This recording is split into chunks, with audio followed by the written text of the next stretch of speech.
away. Hi everyone, my name is Gara and I would like to present you Gara Gol Academy. I was inspired to create this idea after I witnessed all the human rights violations in the area of former Soviet Union, where the digital space is tailored to monitor any speech and punish those who speak against the government. So we'll start with speaking about me and why, what it means, market analysis. We'll talk about partnerships, monetization, budget, and challenges and solutions that we will have to overcome. So my name is Alamrad. I was born and raised in Turkmenistan. I came here in 2015, got my bachelor's in petroleum engineering, and I'm graduating in May with a master's in cyber intelligence.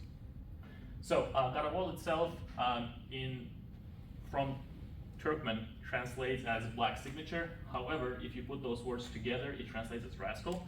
This is done on purpose to appeal to audiences that we have. It's its older and younger generation. The mission of Gara Gol is to provide free and quality education to people in not only Turkmenistan but all over the former Soviet Union, where that kind of school is not welcome. However, we do believe that it is in their favor, it is in their benefit to have us there, because we will provide skilled professionals who will foster the economic growth. So what sets us apart from other schools? Yes, there are free schools online. Anyone can go on YouTube and watch something about pen testing. However, none of those are in our local languages. They're all in English. There's very limited information in Russian. However, not everyone speaks in Russian, and second, Russian education is also a little limited. We will collaborate with our local universities, organizations, and agencies. We will push specifically courses about digital forensics and data protection to support the human rights and free speech, and we also will cooperate with local governments, so we are welcome there, and our students are not persecuted. Our target demographics are ages of 15 to 30, 30 to 45. In the area of former Soviet Union, we will start with Turkmenistan because that's where I'm from and I know the professionals from that area. We will expand to other countries that speak Turkic languages, and slowly we'll expand to those who speak Slavic. The professions that we target are the students, of course IT professionals, and those who are seeking the career change. The institutions that we are hoping to work with and partner with are the small and middle-sized enterprises and academic institutions, as well as government employees.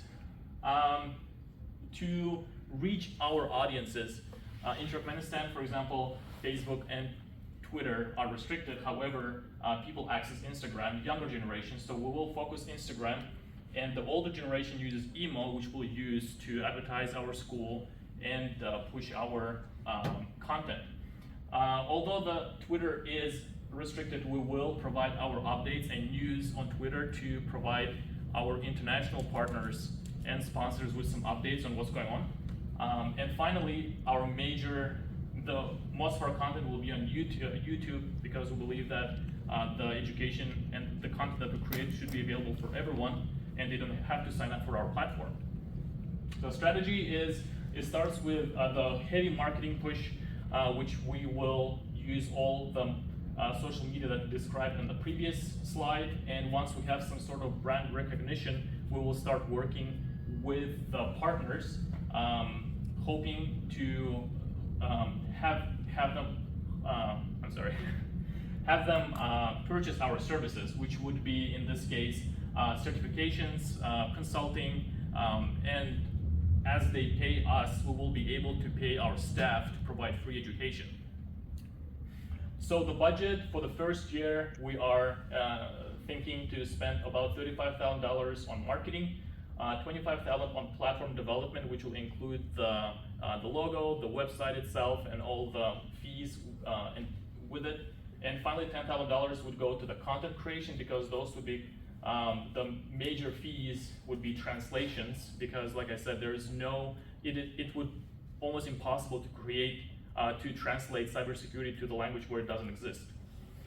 For the upcoming years, we will slowly reduce our fees for the platform, because as the platform matures, we will expand our content, we'll provide more content, but we'll continue pushing on the marketing. And in 2026, hopefully, when the platform is finally mature, we will make a final marketing push to let people know that the platform is fully ready and we'll just focus on the content.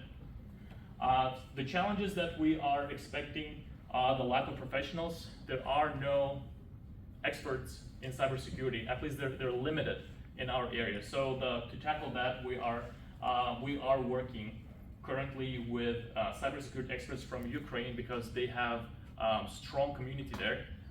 For the funding, we are working with the United Nations and specifically UNDP. We're submitting a grant for them to support us for the first years until we become self-sustainable. Uninterested population, to focus, the population doesn't know what cybersecurity is and they don't care.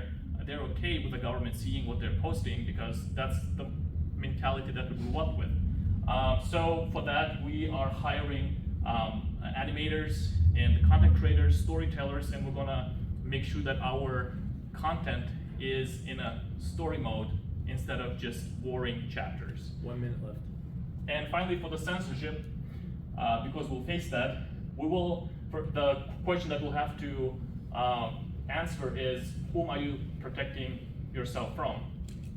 We will say it's an outsider threat. We're not protecting citizens from the government, we're protecting our citizens from the outsider threat.